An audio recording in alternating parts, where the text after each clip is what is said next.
What's up, guys? Today I'm going to talk about shit testing, and I'm going to come at it from a little bit of a different angle.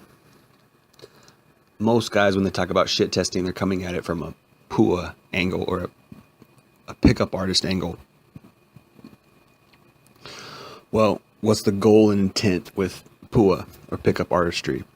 It's to get laid, right? It's to figure out quote unquote game, which is effective and works, but it teaches you tricks on how to overcome certain barriers that women put up in order to weed out the weakest links, in order to weed out the unwanted men. Okay? So this is something that as men, when we hear that, we automatically are intrigued. We're interested because we are interested in women. We want to get women. We want to have sex with women. We want to make love to women. We want to date women. We want to marry women. So any way that we can figure out how to be better with women, how to understand women better, we're going to be intrigued automatically, naturally. So one of the things you learn when you study pickup artistry is that women shit test men. What's a shit test? A shit test is a sort of social way to reject men, but it's basically something that in its essence is a test. It's not necessarily final. So women do this. Women are absolutely wonderful liars. Fantastic liars. Nobody is a better liar than a female. Period. Hands down, period.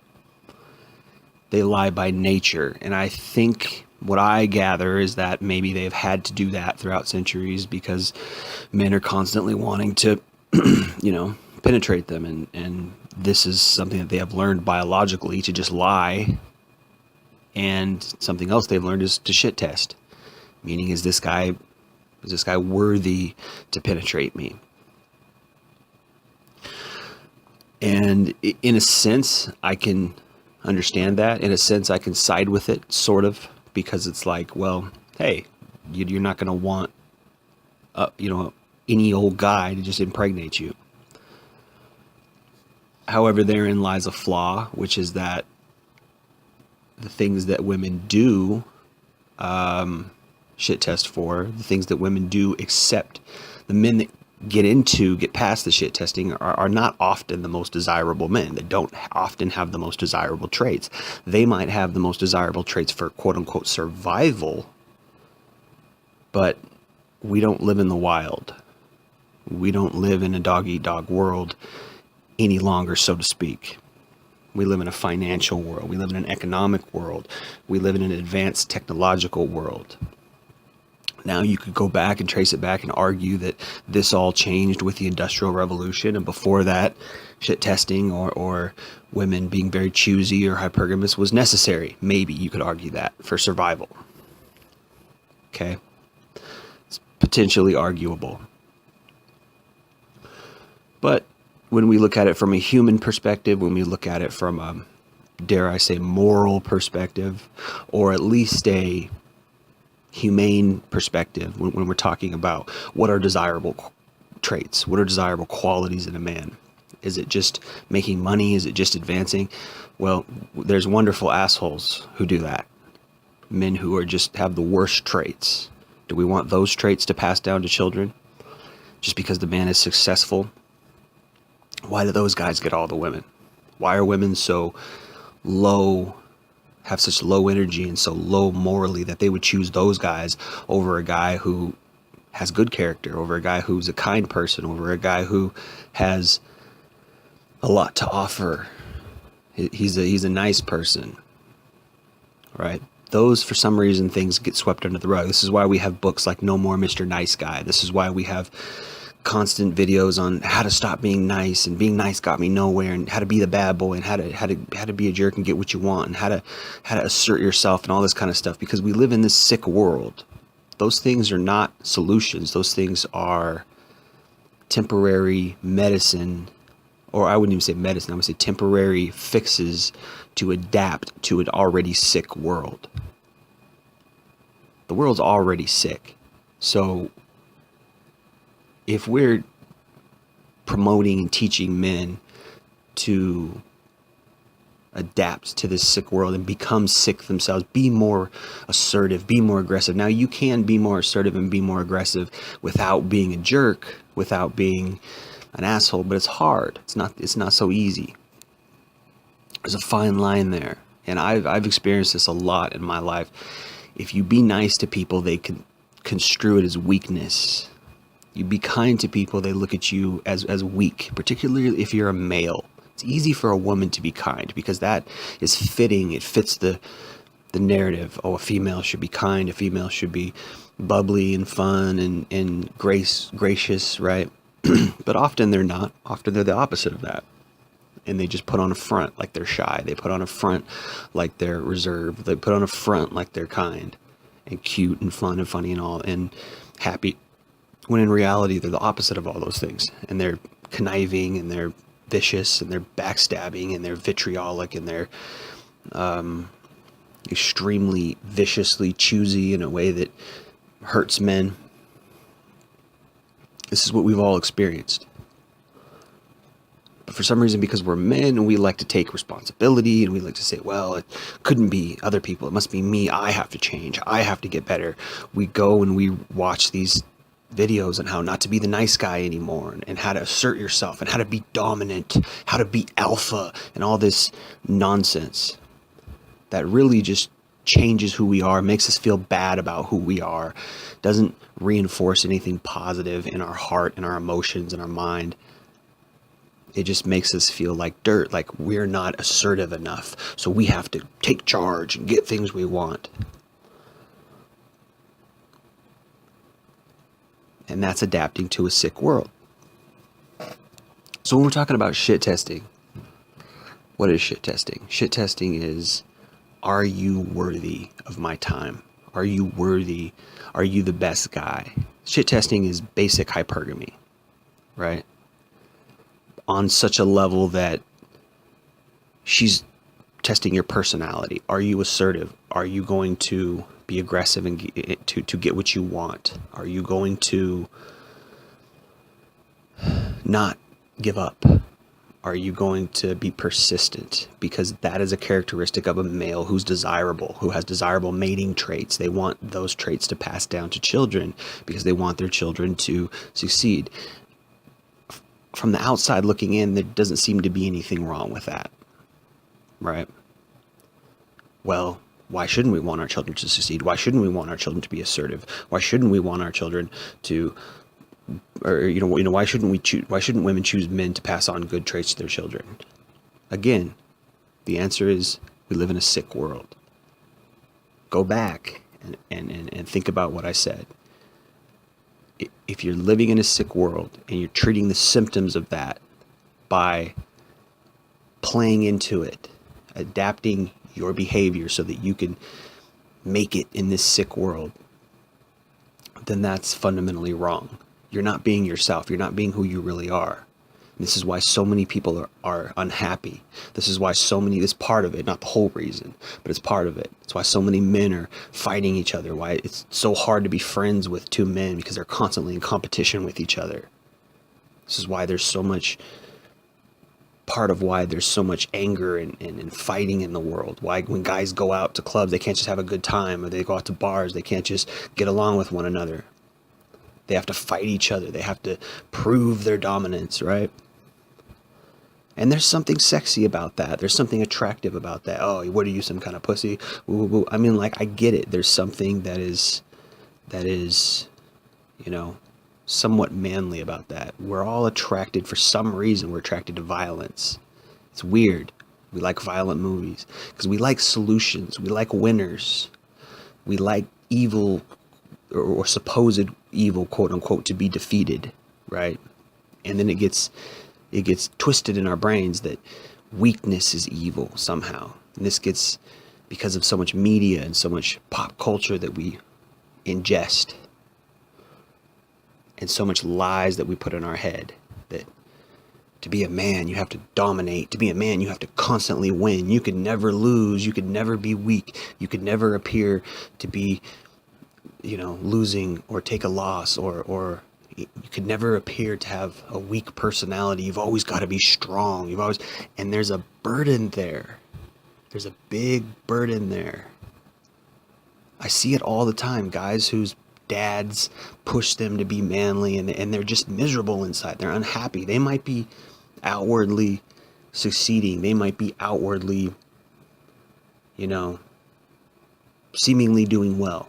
But on the inside, they're burning. On the inside, they're on fire. Because they've constantly got to live up to the standard that they've placed for themselves. They can't just be happy with who they are. They can't just enjoy their personality. We've all got different personalities. Varying degrees of different personalities. Some guy might be very frugal. He shares a lot. Another guy might be very intelligent. He thinks about things a lot. Another guy might be very fun-loving, and he's adventurous. Another guy might be very practical, and he likes to invent things. Another guy might be very, very good at being social, or playing sports, or inventing things. We've all got talents that we can enjoy and that we can be ourselves with. Not to stray too far off the point, but the point is that we don't love ourselves enough. We don't accept ourselves for who we are. We take on a prescribed mentality that this is how I gotta be. I gotta be like Idris Elba. I gotta be like James Bond. I gotta be like this actor. I gotta be like that actor. I gotta be like, my style is Johnny Depp. I gotta go out and be a peacock, and my style is Brad Pitt. I gotta, put on the nice suit and be the charisma guy. I gotta do this. You're fine how you are. And that's not to say we shouldn't improve. It's not to say we shouldn't, wear nicer clothes or get in shape, because if that's what makes us happy, that's what makes us happy. But to do it in a way so that you can be accepted, to do it in a way that so you can have more self-esteem about yourself, in the sense that you want others to view you as maybe more than what you are, or maybe, so that they will, give you more benefits. There's something weird about that. It's like, hey, I'm just who I am. I'm just here. Yes, maybe I have goals. Maybe I want to get in better shape. Maybe I want to wear nicer cologne. I want to buy nicer shoes. I'm striving to have a nicer job. I want to have a nice house. But why wouldn't somebody be able to love me along the way for who I am? Whether or not I have goals, whether or not some people are just content. Okay, I don't have much. I just like to be at home and play video games. Is that so wrong? I'm happy doing this. I don't have any drive to go out and exercise. I don't have any drive to do 8 million sit-ups so I can have a six-pack, or 8 million crunches. I don't have drive to be the buffest dude in the gym. I'm not trying to prove myself. I don't care about that. What makes me happy is staying at home and playing video games. What makes me happy is drawing. What makes me happy is writing poetry. What makes me happy is taking pictures and being a photographer. What's wrong with that? So when we look at shit tests, women don't reward those type of guys. They don't reward guys who are just regular hobbyists. They don't enjoy guys who are just happy, who are just regular guys who don't have a six-pack, who don't dress nice, this, that, and the third. Now, okay, maybe you can improve yourself. Maybe you can get off the couch. Maybe you can go for a run. Maybe you can do this. Maybe you can do that. Maybe you should. Maybe that would make you more attractive. It's better to be physically attractive somewhat. Okay. But if you don't love yourself, and if you take what other people say and you hate yourself, then there's something wrong with that. That's you prescribing a fix to a sick world. And you say, well, shit testing is biology. Well, okay. Look at what the outcome is. You got a whole bunch of single moms running around out there. You got a whole bunch of women who are jumping on the cock carousel. And they're choosing guys who learn how to persist through shit tests. Guys with not the most desirable traits. Guys who are playing into that sickness.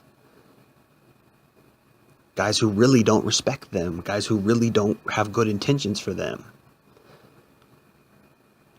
So when you're looking at shit tests from a different perspective, you have to say, well, what's the outcome? What's the outcome here? These women are choosing men based on these old standards that are no longer applicable now that we've been through the Industrial Revolution, now that our society is uplifted, so to speak. We have a systematic society that's functioning. They don't need to choose the baddest guy in the gym. They don't need to choose the coolest guy at the club. They can choose men based on traits that are not part of their lower self, their more primal self. He's persistent. He pursued me, and he passed through all my shit tests. And I've seen it happen. Guys do it. They've figured it out. They've learned how to do it. Smashing through those shit tests. Shit test is she just wants to see if you're persistent. She just wants to see if you're congruent in who you are. You approach her like you're smooth or you're a player, she's going to throw out some shit tests. She's going to throw out some bumps for you. I don't think this guy's who he says he is, so I'm going to shit test him. I'm going to tell him I'm not interested. I'm going to tell him, I'm going to test him somehow. Well, that's easy to overcome. But is that who you really are? That's all a guy's got to do is be persistent. That's all he's got to do is pass that shit test.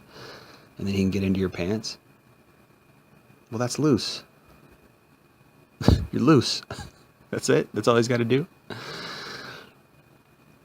You're not choosing a man based on, traits that you find desirable for happiness.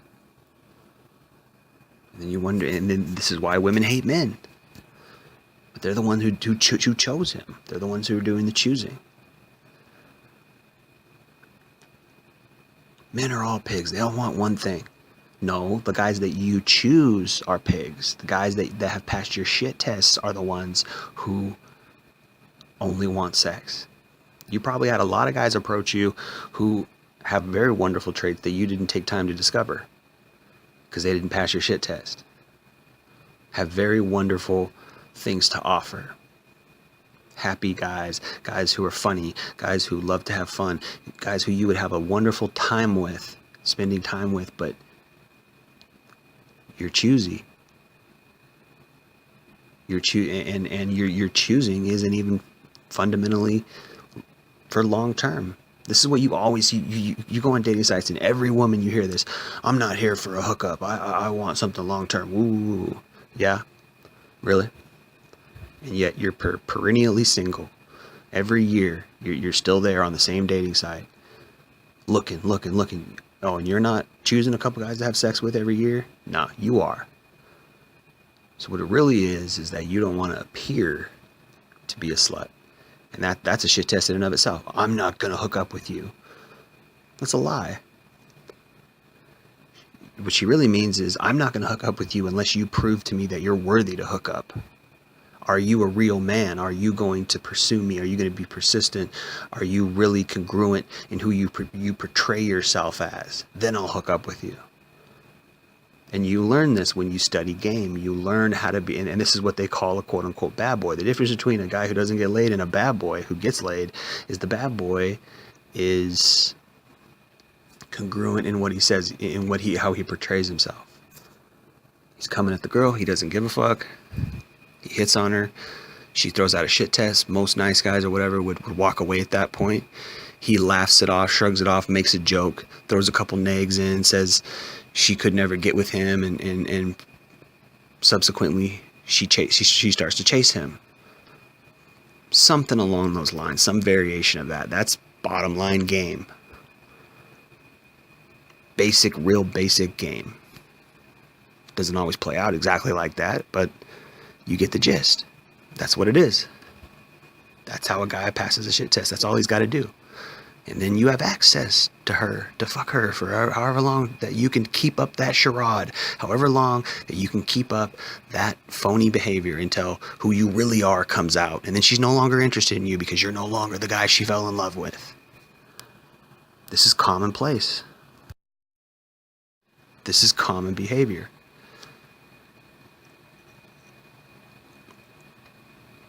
This is how guys get laid. That's how it happens in real life.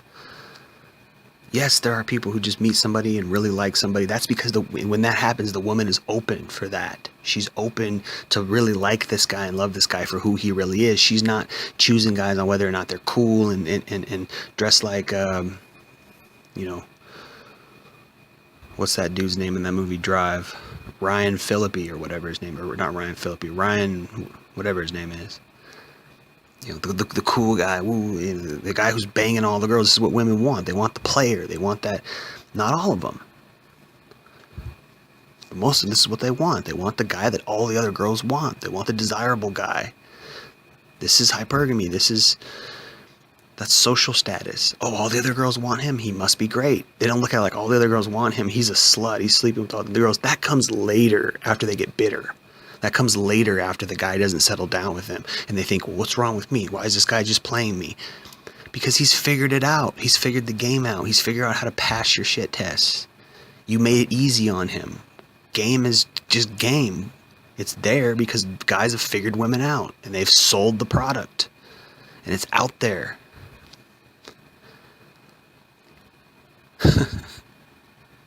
And then you get mad at all men and you act like we're the problem. When in reality, you don't love us for who we really are. In reality, you don't love us for who we really are. You love us for some prescribed behavior that we figured out how to do. We figured out how to get in your pants, and that's what you love. That's what you love. And then you expect the guy to keep up that whole charade and never change and always be the same guy. And if you get bored, you're just going to hop on the next dick. So who's really sick? The men who have adapted to your hypergamy, or you who have come up with that hypergamy? Who taught you how to do that? Yes, again, you can go back and argue that it's biology. You can go back and you can argue that women have developed this over centuries of, mating and environmental hypergamy, so to speak. That the environment has caused women to choose the best man, and then you get into this whole weird alpha shit where the guy's always trying to have the best resource, and then once he gets the woman, then he feels like he's the coolest guy on the block. When in reality, dude, she probably doesn't even love you for who you really are. I see so many relationships like this, so many marriages, and it's just like, if you lost your job, if something changed, if you didn't act alpha, if you changed who you, and you were being who you really were, she wouldn't love you anymore.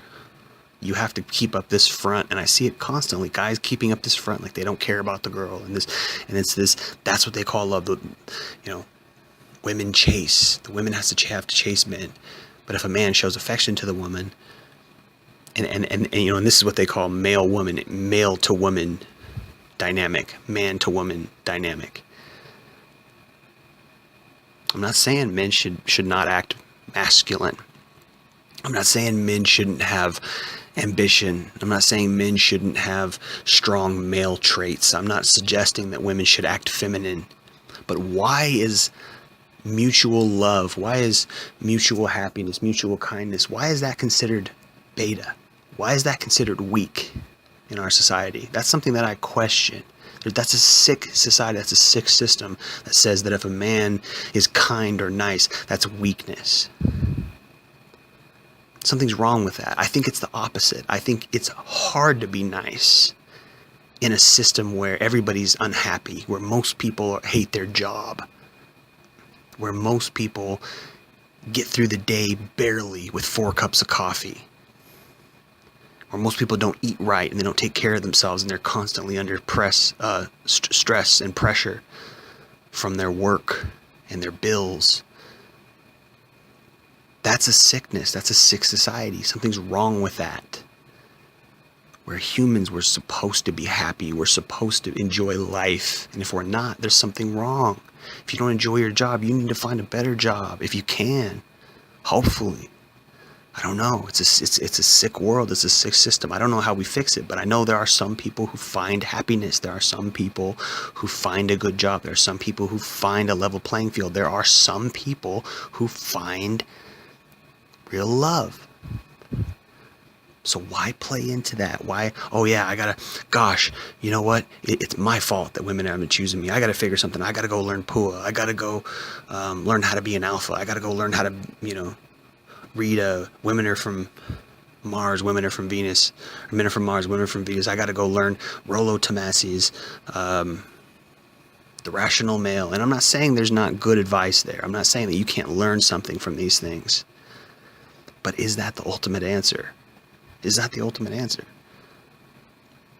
To portray yourself as something you're not, to put on a front, to do these things. I'm not saying it doesn't work. It might work, but is that what you really want? Is that the solution, that the outcome that you really want? Do you really want a woman who will like you for who you're not? Do you really like a woman who will follow after you and love you and chase you for you not being yourself and not being who you really are? If you get weak, or you show too much affection, or you get goofy, or she's no longer attracted to you, and then she just jumps on the next dick. She dumps you, and it's, he's too immature. I want to find a guy who's got more money. Well, this guy's got money, but he's not funny. I want to find a guy who's funny. Oh, this guy's funny, but he's not good in bed. I'm going to go find a guy who's good in bed. Oh, and by the time they hit 30, 35, they've ran through all different kinds of guys, and they haven't loved any of them. They claim they've loved them, and they've as they jump from guy to guy, they're hurt and they're heartbroken and all the things, but really they're hurting themselves. You love a man for who he really is. This is why something's wrong with shit testing. Something's wrong with that. Why do we raise our daughters to do that? Why do we not give our daughters tools to be happy, to really love a man for who he really is? Why do we not teach and tell our daughters to love men for who they really are? To support men despite their supposed weakness? Many things happen in life. Life is long. It's full of trouble, full of turmoil, even for rich people. But we have this concept, we have this sick fantasy that's drilled into our head constantly from the media and from entertainment and Hollywood that there are some people who are happier than us, and we need to be like those people. It's called keeping up with the Joneses, right? We need to have a better car. We need to have a better place. We're always striving. We're never just living in the moment. We're never practicing living in the moment and loving ourselves for who we really are.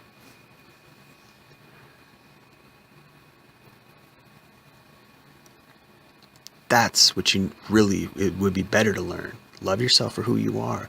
Live in the moment. Find out what you really like. Find out what really makes you happy. Pursue things that make you happy. And find someone who will go with you in that endeavor, who will be faithful to you in that endeavor, who will love you in that endeavor.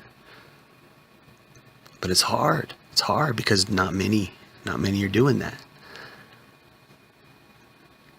How do you find someone like that when women are constantly being hypergamous, women are constantly being shitty and friend zoning guys who actually genuinely might want to love them? Oh, you don't deserve me. Why am I just going to choose any old Tom, Dick, and Harry? 800 guys approach me a year and try to hit on me. Why would I choose you? So we got to learn to adapt, and we got to learn. And then by the time we learn that, we don't want you anymore, ladies. We no longer want you because we remember how you shitted on us when we were nothing. We remember how you laughed at us when we tried to hit on you. We remember how you shitted on us, not just shit tested us, but after you shit tested us and we failed, you shitted on us. We remember how you cheated on us. We remember how you dumped us for that cooler guy. We remember how you tree branched and monkey branched onto someone else who was higher up the tree than us, higher up the ladder. We remember that. How shitty we felt when you dumped us because we showed weakness, or you dumped us because we could no longer keep up the alpha facade, and we started to love you, and then you construed that as weakness. We remember that. And for guys who have succeeded and who are with a woman because they're portraying a certain way, they're putting on some kind of front, you're living a fake life, man. Yeah, maybe you're successful at it, but you're living a fake life. She don't really love you. She loves your portrayal. She loves who you portray yourself as. There's something wrong with that. Just some food for thought, guys. This is Jay Lee. This has been a Northwest Podcast production. Thank you for listening. Have a good day.